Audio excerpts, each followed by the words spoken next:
The story begins at MIT, a renowned American college. We see Professor Gerald teaching his math class. After the lecture, he informs his students, "I'm going to write a very difficult math problem on the board outside the classroom. If any of you solve it, your name will be engraved in golden letters in the college."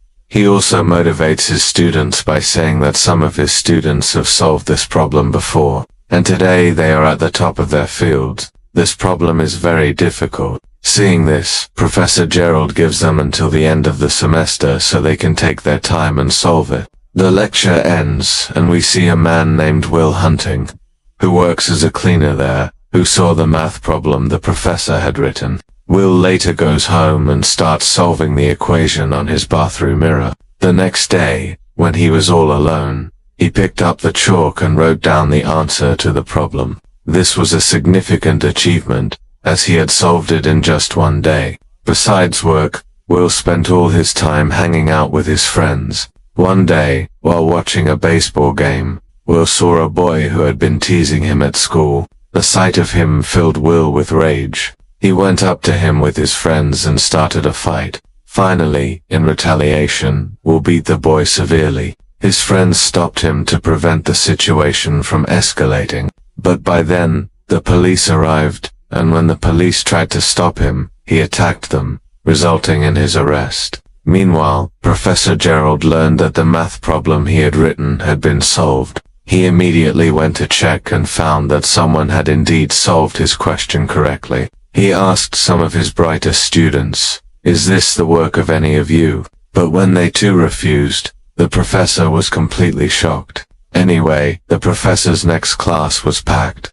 Everyone wanted to know who the unknown math genius was. The professor said, "Whoever solved it, please come forward. I want to give them their prize."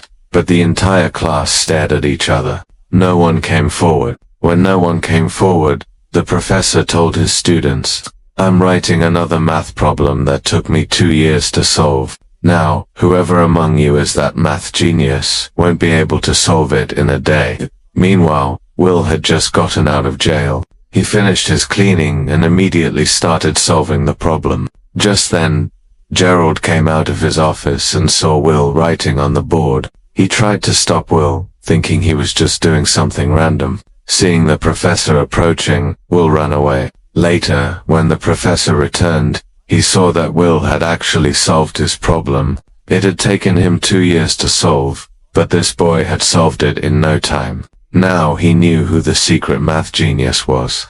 After work, Will met his friends and went back to the bar for a few drinks. Seeing some beautiful girls there, Will's friend, Shaki, approached them and started flirting. To impress the girls, Shaki casually lied, "Yes, I also study here at MIT. I'm a genius." Just then, a man interrupted and asked, "Which class do you study in?" Shaki replied, "History." The boy, realizing he was lying, began insulting Shaki and deliberately questioning him on history topics. Poor Shaki didn't know anything, so he remained completely silent. Then Will stepped forward for his friend and began debating with the man. Once Will read something, he never forgot it. His facts and diction were so clear that he silenced the boy completely. He also insulted him, saying, "You read it from that book, right? You're just talking like a rehash." Will mocked him, saying, "You're spending thousands of dollars, yet, if you have to talk like a rehash, I learned it in the public library." After all this, the man shrugged and left. Later, one of the girls, Skylar, approached Will and gave him her phone number. Seeing Will's intelligence, Skylar seemed to take a liking to him, and said, "Call me someday when you have time." Will later showed the number to the boy who was trying to act smarter. Meanwhile, Professor Gerald was searching for the cleaner who had so icily solved his difficult problem. After a little investigation, he found Will's contact number, and then went straight to Will's court hearing. He was charged with assaulting a police officer. Will tried his best to defend himself in court, but the judge said, "You already have charges of theft and assault." The judge said, "Now I can't ignore the scuffle with the police." Finally, the judge jailed him, saying he would have to pay $0, or approximately $400,000 if he wanted to get bail. With that, Will was sent to jail, but there he met Professor Gerald, who had a deal for him. He told Will, "I've spoken to the judge and I'm ready to get you released, but you have to agree to 2 conditions. The first was that Will would take math classes with Professor Gerald. The second was that he would have to undergo counseling." Will laughed at this, but he didn't want to stay in jail either. He had no other option, so he accepted all the conditions. Soon, he began his math classes with Professor Gerald, who was astonished by Will's sharp mind. Now, according to the second condition, he would have to undergo counseling with a therapist, but no matter how many therapists he visited, Will wouldn't open up to them. On top of that, he would mock them. He would read their books the day before and then insult them the next day. As a last resort, Professor Gerald sought help from his old friend, Shaw Maguire, who now taught psychology. Shaw initially said, "I don't have time for all this." But when Gerald tried to convince him that the boy was very special and that if he didn't get on the right path, he would ruin his life, Shaw finally relented and met with Will, just as he had done with his previous therapists. Will had also read Shaw's book and now began to mock him based on his own interpretation, but Shaw maintained patience and had a completely normal conversation with Will, without asking him anything about his life. Then Will noticed a painting Shaw had painted himself. Looking at the painting and some art books, Will started to mumble random things about Shaw's life. Shaw still paid Will no attention, but then Will brought up Shaw's wife. The mention of Shaw's wife made Shaw a little angry. Will realized that Sh's weakness was his wife, so he started bringing her up repeatedly. He asked why his wife wasn't there. Had she cheated on him and run off with someone else? Upon hearing this, SH completely lost his temper and grabbed Will by the throat. He warned Will never to disrespect his wife. Then Will told SH that his time was up. Sh left him, and Will walked out, thinking he had once again ruined a therapist. Seeing SH's mood, Professor Gerald thought he wouldn't agree to more sessions. But SH said, "Yes, I will counsel her. Bring her to me regularly next week." After the counseling, Will went on a date with Skylar. On the date, Will learned that Skylar came from a very wealthy family and was currently studying at Harvard. They both had a wonderful time together. At the end of their beautiful first date, they kissed each other. When Will came to visit SH the next week, SH said, "Let's go out and talk." SH took Will to a park and started talking to him. He told Will, "I thought a lot about everything you said. In the end, I realized you're a little child who doesn't know what you're saying. You're a bit rude." SH told Will, "I understand you don't want to speak. Maybe there's some fear inside you. But son, remember one thing, you have to speak up someday or you'll lose all the good things in life." The next day, Will went to work at a construction site with his friend Shaki. He called Skylar, but she was afraid to talk. In his third therapy session with SH, Will didn't say a word, and SH didn't either. Both remained silent for an entire hour. The fourth session began similarly, with no one speaking. But then, bored Will told SH a joke. Taking it as a hint that Will might want to talk, SH asked him, "Do you have a girlfriend?" In response, Will told him about Skylar, how their first date went great, but now he can't talk to her. Shan asked why. Will replied, "I think Skylar's too good for me, and if I keep seeing her, everything will go wrong. She eventually realized I'm not worthy of her." Sean explained that no one is better than anyone else. Everyone has some good and some bad qualities, but the important thing is whether or not that person is right for you. Explaining this further, Shan talked about his wife. He said she was a wonderful person. He loved her very much, but she sometimes farted in her sleep. This changed the atmosphere of the room. Will and Shan both burst into laughter. At that moment, they both grew closer, and Will began to feel a little more comfortable around Shan. The session ended, and Shan advised Shan to go and talk to her. Will was so engrossed in SH's conversation that he had to be reminded that today's session was over. "Let's get out of here." Obeying SH's advice, Will went to Skylar's college and asked her out again. Skylar said, I want to go out with you, but I have a very difficult problem to solve, which could take several days. Unable to wait any longer, Will asked her to show him the question. Seeing the question, she quickly wrote the answer on a napkin. Then Will said, "Now you're done. I have no excuses left. Come with me." During their second date, Skylar asked Will about his family, and Will lied, saying he had 12 brothers.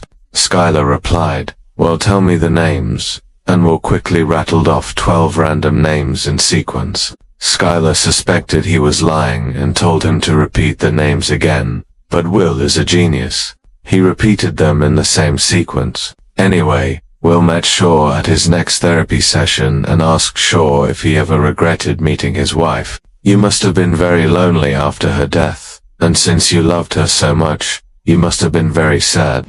Shaw then told Shaw how he met his wife. "The first time I saw her, she was waiting in line with her friends to buy tickets to a baseball game. It was a classic match," Will said. "Did you see that game live? How lucky are you, man?" Shaw explained that he'd only seen the game on TV later. He'd left his friends to go on a date with that girl, the girl who would later become his wife. Will couldn't believe Shaw had given up such a great game to spend some time with a girl. Shaw replied, "I never regretted meeting her. Even though she was only in my life for a few years, those years were the most beautiful." Later, Skylar asked Will, "Why don't you introduce me to your friends and family?" Will had still lied to her about his life, but he agreed to introduce her to his friends. Skylar, Will, and his friends met at a bar, and Skylar really liked his friends. They all had a great time together. Then Professor Gerald Shaw came to inquire about Will's progress.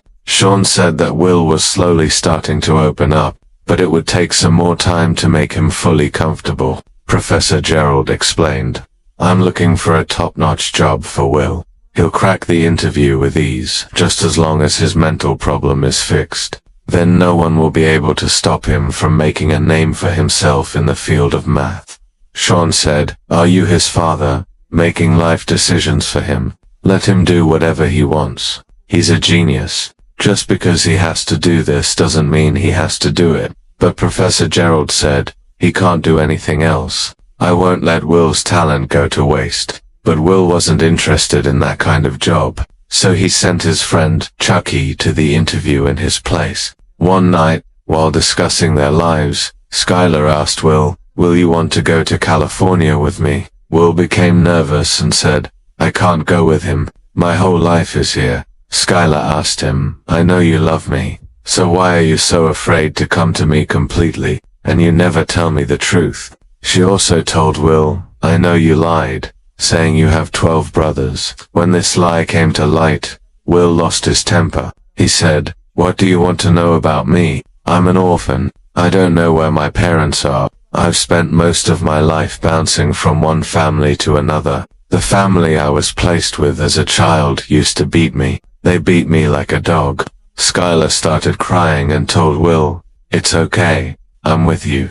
I'll stay with you no matter what." But Will pushed her away and said, "I don't need anyone's help." Deep down, Will feared that if he let someone close to him and then that person left him, he wouldn't be able to bear it. Skylar cried and said, "I love you very much. I'll never leave you." But Will lied, saying, "I don't love you," and walked away, leaving Skylar crying alone in his room. After Professor Gerald's persistent persuasion, Will finally agreed to the job. Will went for the interview but didn't try to take it. In the therapy session, SH asked him who he trusted most in his life. Will replied, "My friend Chucky." She replied, "Yes, I do. You have a friend like a brother. I'd give my life for you, but you can't spend your life with friends." SH then asked him, "How do you earn your living?"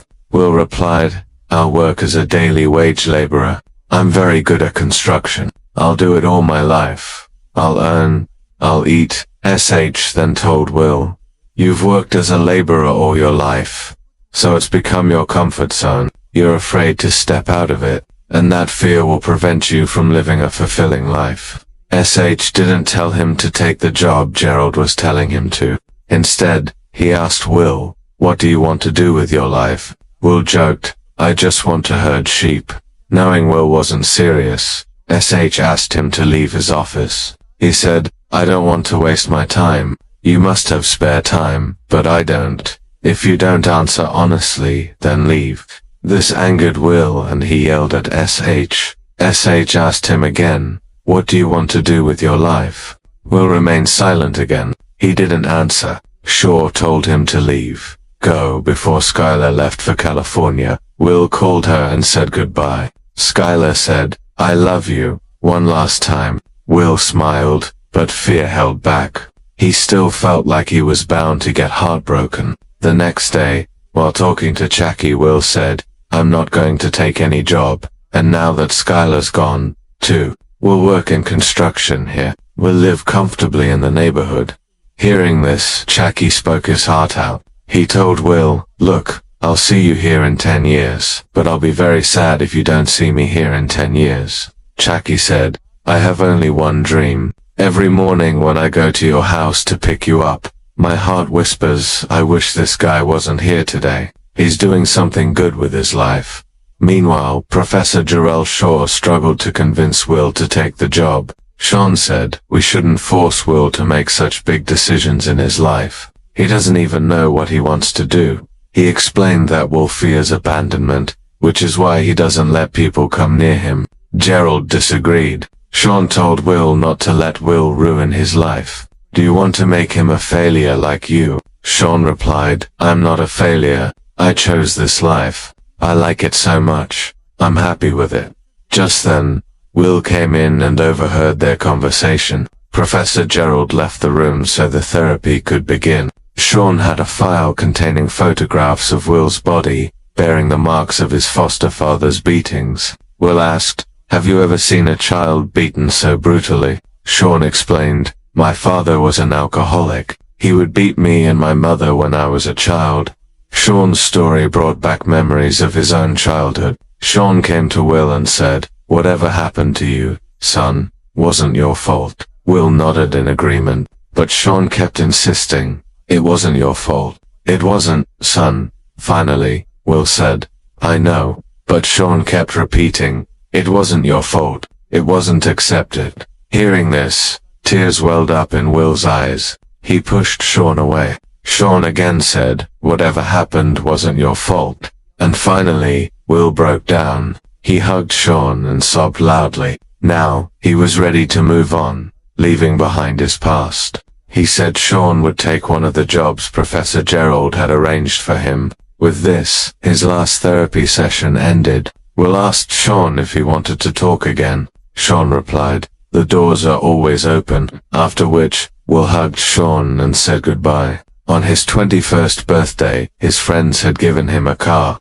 The car wasn't new, but Will was overjoyed with the gift, as it was from his best friends. Meanwhile, Professor Jarrell went to Shaw and apologized for calling him a failure. The two estranged friends reunited, and Shaw explained that he was going on a world tour. I don't make that much money. I understand. While Shaw was packing his things, Will pulled up outside Sean's house and watched him get ready for the trip. Will walked up to the door, left a letter in Sean's mailbox, and then left. Meanwhile, Chucky went to Sean's house to take Will to work. He knocked on the door, but there was no answer. He peeked through the window and saw Will wasn't home. Chucky smiled, realizing Will had decided what he wanted to do with his life. Shaw also found the letter Will had left. In the letter, Will had written that he wasn't taking the job. He was going to California to meet Skylar. Sean smiled after reading it and went inside. Well, he got a girl. Now our genius will definitely do something good.